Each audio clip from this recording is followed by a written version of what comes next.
ابن جوزی نے لکھا ہے سینکڑوں سال پہلے، آج کے کسی عالم کی بات بتاتا تو لوگ انکار کو، سینکڑوں سال کہتے ہیں بلخ میں قحط پڑ گیا، لوگ ہجرت کر کے سمرقند آ گئے، ایک سیدوں کا خاندان بھی آیا، ایک ایسی خاتون بھی آئی جس کے ساتھ 3 بیٹیاں تھی، بیٹا بھی کوئی نہیں، خاوند فوت ہو گیا، مسجد کے ساتھ مہمان خانے بنے ہوتے تھے، وہاں اس نے بچوں کو ٹھہرایا اور نکلی سمرقند میں کہ کوئی آدمی مل جائے اور اس سے کہوں کہ تھوڑی سی مدد ہو۔ وہ چلتے چلتی ایک سیٹھ کے پاس، رئیس کے پاس پہنچی۔ جن لوگوں کے پاس دولت آتی ہے نا، وہ کئی دفعہ سخت جملے کہنے لگتے ہیں جو اللہ کو پسند نہیں آتے۔ وہ سیٹھ کے پاس گئی تو جا کے کہنے لگی میں غریب ہوں، پریشان ہوں، بلخ میں قحط ہے، سارا زمانہ جانتا ہے، تو میں اس لیے سمرقند آئی ہوں، بیٹیوں کا ساتھ ہے، نہ رہنے کو جگہ ہے، نہ کھانے کو روٹی ہے، نہ پہننے کو کپڑا ہے، مہربانی کر تھوڑی مدد کر۔ کہنے لگا ہو کون؟ تو اس سید زادی نا کان آگے کر کے، ہاں کسی پہ بھی حالات سخت آ سکتے ہیں، اللہ سے ڈرنا چاہیے، کان آگے کر کے نا کہنے لگی میں سید زادی اور یہاں میرا اپنا کوئی نہیں، مہربانی کر۔ تو وہ سیٹھ صاحب، چودھری صاحب کہنے لگے مجھے کیسے پتا چلے گا تو سید ہے؟ تو سید زادی نے اپنا پلو کھولا اور اپنے آنسو دونوں آنکھوں سے صاف کیے تو کہنے لگی اللہ تیرا بھلا کرے، میں ثابت نہیں کر سکتی کہ میں حضور کا خاندان، میرے پاس کوئی دلیل نہیں، میں نہیں بتا سکتی، چل ٹھیک ہے، چلی گئی۔ کسی نے بتایا کہ یہاں ایک یہودی بھی رہتا ہے، وہ بڑا سخی ہے، یا آتش پرست ہے، یا پارسی ہے کافر غیر، سخی بڑا ہے۔ اس کے پاس گئی، بیٹھی رہی، لوگ بیٹھے تھے، جب چلے گئے تو قریب گئی، کہنے لگی مجبور ہوں، پریشان ہوں، غریب نہیں ہوں۔ کہنے لگا بی بی تجھے کبھی دیکھا نہیں، سمرقند کی اتنی آبادی نہیں، میں سارے شہر، تو کون ہے؟ تو کہنے لگی تعارف نہ ہی پوچھے تو اچھا ہے۔ اس نے کہا چلو اگر پتہ چل جائے تو۔ کہنے لگی میں مسلمانوں کے نبی کی اولاد ہوں، مسلمانوں۔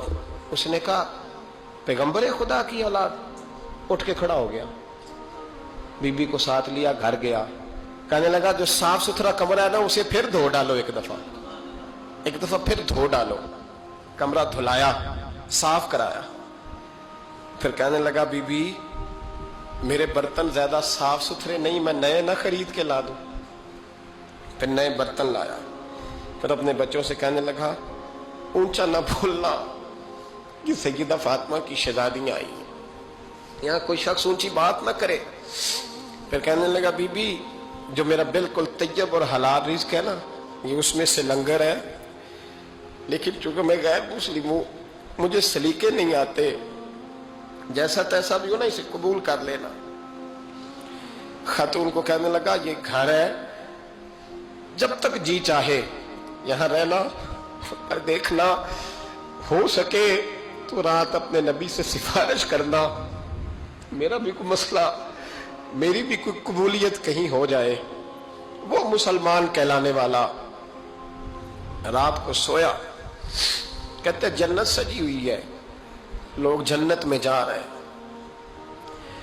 لائنیں لگی ہوئی ہیں، نبی پاک لوگوں کو جنت میں بھیج رہے ہیں، میں بھی دوڑ کے لائن میں لگ گیا، فرشتے نے میرا بازو پکڑا، کا پیچھے ہٹ، تو میں دوڑ کے حضور کی بارگاہ میں گیا، میں حضور سارے جنت میں جا رہے ہیں، یہ مجھے نہیں جانے دیتا۔ نبی پاک نے فرمایا تو کون ہے؟ کہ یا رسول اللہ میں مسلمان ہوں۔ کہتے حضور مجھ سے فرمانے لگے کوئی دلیل ہے تیرے پاس؟ دلیل ہے کوئی تیرے پاس؟ میں چپ کر گیا، فرمایا میری بیٹی تیرے دروازے پر آ ہی گئی تھی تو دلیلیں پوچھنے لگ گیا تھا۔ میں جا دوڑ جا، سویرے آنکھ کھلی تو گلیوں میں ڈھونڈتا پھرتا ہے، تلاش کرتا پھرتا ہے، کونے کونے میں جاتا ہے وہ سادات کا گھرانہ کہاں گیا، ڈھونڈتے ڈھونڈتے اس غیر مسلم کے دروازے پہ جا کے پہچان لیا تو کہنے لگا خدا کا واسطہ جو تو نے نوکری کی ہے نا ان کی مجھ سے 11 گنا لے لے، یہ سادات کا گھر مجھے دے دے۔ تو کہنے لگا کل تو آتا تو شاید بات اور ہوتی، آج بات اور ہے۔ اس نے کہا مہربانی کر، کہا نہیں کل تو آتا تو معاملہ اور تھا، آج معاملہ آج اور ہے، رنگ بدل گیا ہے، حالات تبدیل ہو گئے ہیں، اب تو دیکھ تاک کے آیا، جا دوڑ جا۔ کہنے لگا نہیں مہربانی کر، دے دے، تو غیر مسلم میں تیرا کیا تعلق؟ کہنے لگا چپ کر، غیر مسلم میں کل تک تھا، کل سے سیدوں سے پیار کیا ہے تو میرے حالات سنور گئے ہیں، وہ جو نظارے تو نے رات خواب میں دیکھے ہیں میں نے جاگتی آنکھوں سے دیکھے ہیں، میں نے جاگتی آنکھوں سے، اور تو نے کسی مفتی پیر عالم کے ہاتھ پہ کلمہ پڑھا ہے، میں نے رات محمد عربی کے ہاتھ پہ کلمہ پڑھا، رسول اللہ کے ہاتھ پہ کلمہ پڑھا۔